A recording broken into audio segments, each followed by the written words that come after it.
How's it going, true gamers? In today's video, I'm going to be bringing you a beginner guide on the new boss, Tempoross. I hope you guys enjoy.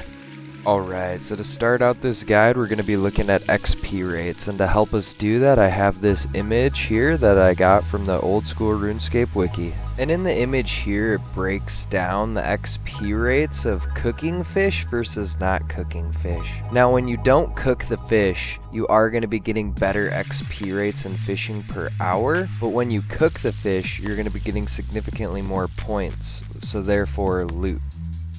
Alright, so the first thing I want to talk about are some of the drops you can get from Tempoross. Once successfully defeating Tempoross, players will receive fishing experience and debris left behind by Tempoross, which can then be looted at the reward pool at the ruins of Unka with a small or big fishing net. After the initial 2,000 points, you're eligible for a reward. Every 700 points after that will guarantee you another reward roll. If you fall short of 700 points, you'll have a percentage-based chance to get the additional reward based on how close you came to 700 points. Normal and Iron Man players can choose to wait to loot the pool and store up to 8,000 loot rolls, while Ultimate Iron Man can store up to 10,000. The debris can contain unique rewards as well, including Spirit Flakes, which provide a 50% chance of catching an extra fish for no additional XP. This does stack with Rada's Blessing as well, which is obtained from the Kurend and Kebo's diaries. There's also a fish barrel, which stores up to 28 raw fish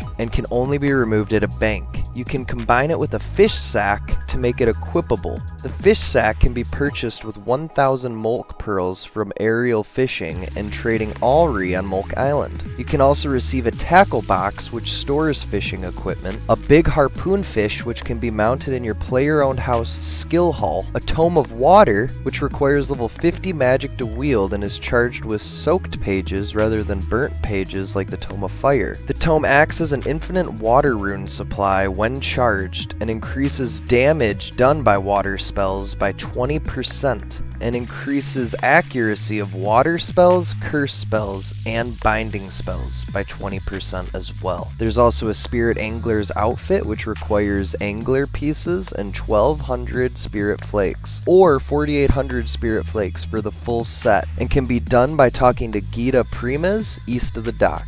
The final unique drop is going to be the Tiny Temper, which is the Tempoross boss pet and can only be obtained from fishing rewards out of the pool, not from killing the boss. And the last drop I want to touch upon is the Tempoross Casket, because this has some pretty cool drops in it as well. And in this next picture, you'll see the drops.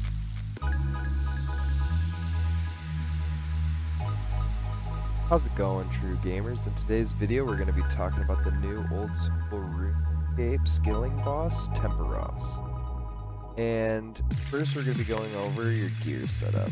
So currently, what I have equipped here is going to be the best gear setup at the moment, minus maybe a max cape for the graceful cape, but full angler, you got your crystal harpoon, and then your elven signet. And if you don't have a crystal harpoon, then I would replace it with an infernal harpoon or a dragon harpoon and a ring of endurance. And if you don't have a ring of endurance, I would replace it with your best explorer's ring. And then if you don't have full angler, I would also just replace that with full graceful. So this is a little easier setup to get here.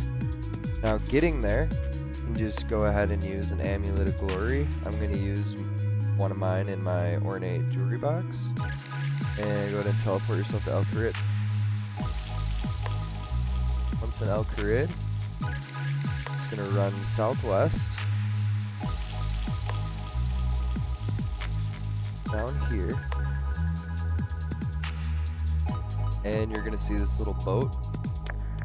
And there's a man out in front of it. You're going to go ahead and talk to him for your first time. Go through the dialogue here. Doing here. Whatever. Go through the dialogue. Then you're going to be able to right click Ferry.